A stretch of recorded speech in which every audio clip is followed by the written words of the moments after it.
రామ్ ప్రసాద్ గారు, రిటర్న్స్ విషయంలో ప్రీవియస్ వీడియోలో stock market versus mutual funds ఏంటో మాట్లాడుకున్నాం.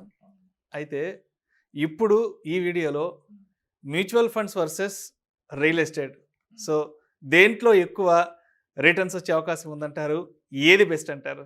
రిటర్న్స్ రాకపోయినా వీసు కామెంట్స్ ఎక్కువ వచ్చేస్తాయి మనకి. చూద్దాం. Okay, yes. రియల్ ఎస్టేట్ అనేది this is the most popular asset అండి. ఇప్పుడు చాలామంది వ్యక్తుల్ని మనం కలిసినప్పుడు, సో ఫస్ట్ మీ ఏజ్ ఎంత, ఫస్ట్ క్వశ్చన్. దెన్ మీరు ఒక్కరే వర్కింగా, మీ వైఫ్ కూడా వర్కింగా, నెక్స్ట్ క్వశ్చన్ కిడ్స్ ఏజ్ ఎంత. ఈ బేసిక్ 3 తెలిస్తే తప్ప మనం ముందుకు వెళ్ళాం ఫైనాన్షియల్ ప్లాన్లో. The next question, sir me net worth ఎంత. సార్ నెట్వర్త్ ఎంత ఏంటండి? మీ నికర ఆస్తుల విలువ ఎంత సార్, మొత్తం మీకున్న ఆస్తుల విలువ ఎంత సార్ అంటారు. అంటే చెప్తారు, ఒకళ్ళు 40 లక్షలు, ఒకళ్ళు కోటి, ఒకళ్ళు 10 కోట్లు కూడా చెప్తారు. నెక్స్ట్, సార్ ఇదంతా రియల్ ఎస్టేట్లో ఉంది కదా సార్ అంటే, అవునండి అంటారు. దాంట్లో ప్రశ్న ఏం లేదు అక్కడ. ఇప్పుడు ఏ వ్యక్తిని చూసినా ఈయన ₹1,00,00,000 తూగుతాడు అంటే ₹1,00,00,000 రియల్ ఎస్టేటే. రియల్ ఎస్టేటే. అసలు ఫిజికల్ అసెట్స్ అంటే గోల్డ్, రియల్ ఎస్టేట్ తప్ప ఇంకేముంది మనకి? ఫిజికల్గా ఏం లేదు కదా. అది ఫిజికల్ అసెట్స్ రెండే ప్రైమరీ మనకి ఎవరికైనా వచ్చేది. గోల్డ్ ఉందా, రియల్ ఎస్టేట్ ఉందా, అంతకుమించి ఏమున్నాయి? ఓకే, సో ఇట్లా పెడుతున్నారు. వాళ్ళకి చాలా కంఫర్ట్ ఉంది రియల్ ఎస్టేట్లో. కంఫర్ట్ ఫస్ట్ రియల్ ఎస్టేట్ ఉంటే మీకు సోషల్ స్టేటస్ వచ్చేస్తుంది. చాలా పెద్ద ఇల్లు కట్టాడు ఆయన, రెంట్ మీద బ్రతికేస్తాడు రా. కమర్షియల్ బిల్డింగ్ అయిందే రెంట్కి ఇచ్చాడు, ఇక్కడ ఈ 2 ఏళ్ళు రెంట్కి ఇచ్చాడు. అందుకని చాలా మంది దీన్ని చూసి, ఒకరిని చూసి ఇంకోళ్ళు ఏం చేస్తారంటే, ఇప్పుడు చాలా మంది నా దగ్గర వచ్చే క్లయింట్స్ కూడా గుడ్ సెక్టార్స్లో ఉండి డీసెంట్ శాలరీ ఉన్నోళ్ళు ఇప్పుడు ఎవరు డబ్బులు వేస్ట్ చేయరు. యాక్చువల్గా శాలరీ పెడితే టెన్షన్ పెరిగిపోద్ది, ఈ డబ్బు ఎక్కడ పెట్టాలని. సో అప్పుడు అమ్మ ఇంత శాలరీ వస్తే మనం వేస్ట్ చేసేస్తాం అని చెప్పేసి ఇతను ఒక 250 గజాలు 300 గజాలు స్థలం కొని ఒక 6 ఫ్లాట్లు కడతాడు. ఈచ్ ఫ్లోర్కి double bedroom flats, penthouse ఒకటి, G+2 permission plus pent house, కింద 2 షట్టర్స్ వేస్తారు, మిగిలిన పార్కింగ్.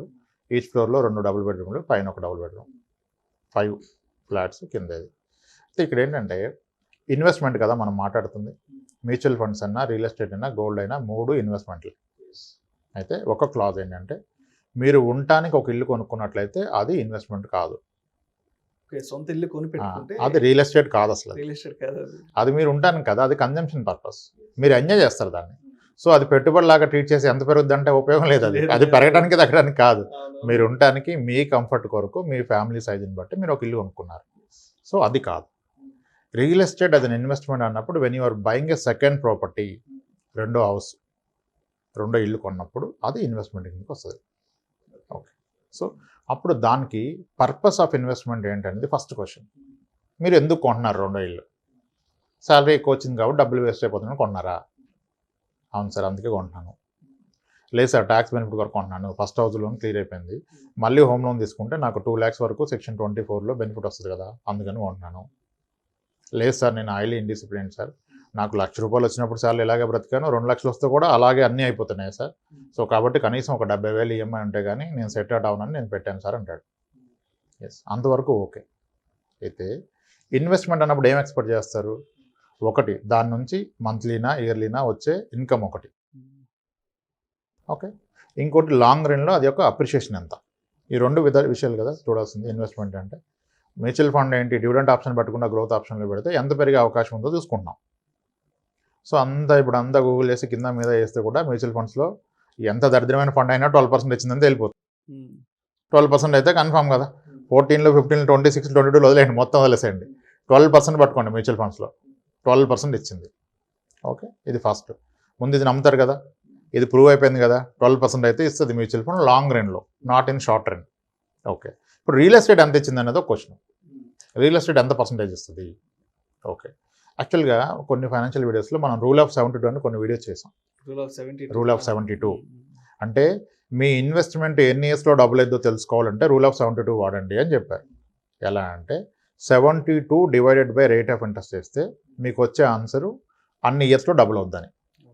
అంటే ఇప్పుడు 7% ఉందనుకోండి మీకు వచ్చిన రిటర్న్, 72/7 అంటే 10 కదా ఆన్సరు. అంటే 7%లో గ్రో అయితే మీ పెట్టుబడి 10 ఇయర్స్లో డబుల్ అవుద్దని చెప్పారు. ఇది ఒక ఇంపార్టెంట్ రూల్ అండి. దీన్ని గుర్తుపెట్టుకుంటే ప్రతిదాన్ని రిటర్న్ ఎంత వచ్చిందో చెప్పవచ్చు అట్లీస్ట్. ఓకే, సో 10 yearsలో డబుల్ అయిందంటే 7% వచ్చినట్టు. అలాగే మీకు ఎన్ని ఇయర్స్లో డబుల్ అయితే ఇచ్చినా సరే దాని పర్సంటేజ్ మీరు క్యాలిక్యులేట్ చేయొచ్చు కదా. ఇప్పుడు 8 yearsలో డబుల్ అవుతుంది అంటే 72/8 పెట్టండి. 9 ఆన్సర్ అంటే అది 9% ఇచ్చినట్టు. అటు ఇటు చేంజ్ చేసుకోవచ్చు. ఇది రూల్ ఆఫ్ 72 ఒకటి గుర్తుపెట్టుకోవాలి.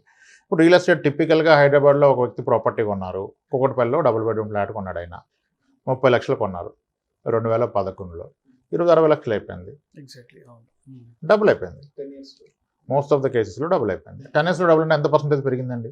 రూల్ ఆఫ్ 72 ప్రకారం 72/10 విచ్ ఈజ్ 7%. మీకు వచ్చింది 7 కదా. మరి మ్యూచువల్ ఫండ్లో దేంట్లో పడేసిన 12 వచ్చింది అంటున్నాం కదా. కానీ రియల్ ఎస్టేట్లో ఈ అప్రిషియేట్ అయింది 7. ఇది కాకుండా మీకు ఒక రెంటల్ ఇన్కమ్ కూడా వస్తుంది కదా. అది ఎంత పర్సంటేజ్ కూడా మనం ఐడెంటిఫై చేయాలి. దాన్ని చేసే ప్రయత్నంలో ఇప్పుడు ఒక 1 crore ప్రాపర్టీ కనుక మీరు కొన్నట్లయితే మీకు హైదరాబాద్లో టిపికల్గా ఎంత రెంట్ వస్తుందండి మీ అంచనా ప్రకారం పర్ మంత్? ఒక 1 crore 1 crore ప్రాపర్టీ. బిల్డింగ్ ఏముంది, ఇప్పుడు ట్రిపుల్ బెడ్రూమ్ ఫ్లాట్ కూడా మీకు 1 crore అయిపోతుంది కదా. 85 lakhs ఫ్లాట్ కొంటారు. ఫ్లాట్ కొన్నప్పుడు దాంట్లో కాస్ట్ కూడా క్యాలిక్యులేట్ చేసుకోవాలి కదా. ఇప్పుడు మ్యూచువల్ ఫండ్లో కాస్ట్ అనుకుంటున్నాం కదా, ఎక్స్పెన్సెస్ రేషియో అని, ఎగ్జిట్ లోడ్ అని. మరి మీరు రియల్ ఎస్టేట్ ప్రాపర్టీ కొంటే 7.5% స్టాంప్ డ్యూటీ పడిపోద్ది రిజిస్ట్రేషన్కి. దగ్గర 25,000 రెంట్ ఉంటుంది. 25,000 కోటి రూపాయలు కనుక మీరు పెడితే ఓవరాల్గా మీకు వచ్చే రెంట్ 25,000. నెలకి 25,000 అంటే సంవత్సరానికి ఎంత అండి? 3 లక్షల రూపాయలు. ఓకే, రౌండ్ ఫిగర్ వరకు ఇది మాట్లాడుతున్నాను. 3 లక్షల రూపాయలు. మీ పెట్టుబడి 1 కోటి రూపాయలు. దాని మీద మీకు వస్తున్న రిటర్న్ 3 లక్షల సంవత్సరానికి. అంటే 3% వస్తుంది రెంటల్ ఇల్లు. ఓకే, 3% మీ పెట్టుబడి మీద వచ్చే రిటర్న్. అయితే ఈ 3% మొత్తం మీ చేతికి వస్తుందా?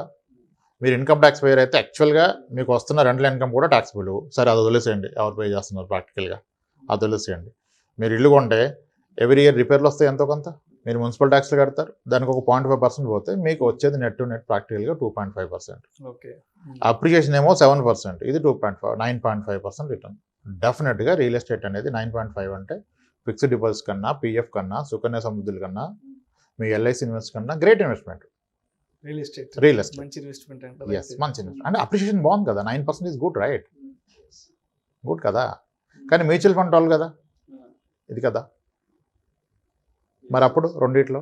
అండ్ ఇంకోటి, మ్యూచువల్ ఫండ్లో మీరు ఇన్వెస్ట్ చేయాలంటే ఎంత అమౌంట్ కావాలి? మినిమం 500 రూపాయలతో స్టార్ట్ చేసుకోవచ్చు. ఎంతున్నా 1000 ఉన్నోడు 2000 ఉన్నోళ్ళు అందరూ పెట్టుకోవచ్చు. మరి రియల్ ఎస్టేట్ అలా కాదు. అంటే ఇన్వెస్ట్మెంట్ చాలా సులభం మ్యూచువల్ ఫండ్స్లో, రియల్ ఎస్టేట్లో సులభం కాదు. దీనికంటూ మీరు ముందే మనీ అక్యుములేట్ చేసి ఇన్వెస్ట్ చేయాలి.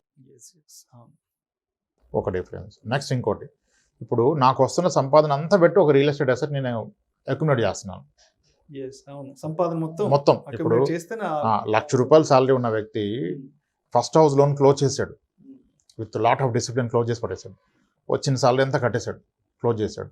ఈలోపు శాలరీ పెరిగిపోయింది, 1.8 lakhs అయిపోయింది టేకమ్ శాలరీ.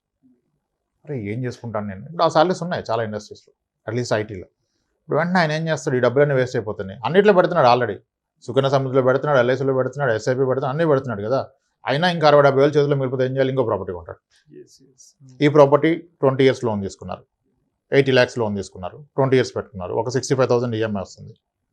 మరి కానీ ఇతని వయసు ఆల్రెడీ 35 years. మరి నెక్స్ట్ 20 years జాబ్ ఉంటుందని గ్యారంటీ ఉందా? లేదు.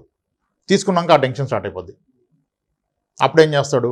ఈ శాలరీ, పెరిగిన శాలరీ, వస్తున్న శాలరీ అన్ని దీనికే కట్టేస్తాడు, క్లోజ్ చేసేద్దాం దీన్ని కూడా, ఎందుకు టెన్షన్? అది క్లోజ్ అయిపోతే నాకు ఇన్కమ్ స్టార్ట్ అయిపోద్దిగా, రెంట్. ఇప్పుడు వచ్చే రెంట్ ఈఎంఐకి సరిపోవట్లేదు, మొత్తం క్లోజ్ చేస్తే నాకు రెంట్ వస్తుంది కదా అనే ఉద్దేశంతో దాన్ని కన్యూ చేస్తారు. ఆ హరీలో ఏం చేస్తాడు? 10 yearsలో ఈ ప్రాపర్టీ మొత్తం క్లోజ్ చేస్తాడు, లోన్ అంతా క్లోజ్ చేస్తాడు. అప్పుడు అదృష్టం బాగుండి జాబ్ కూడా పోతే ఏజ్ పెరిగిపోతుంది కదా.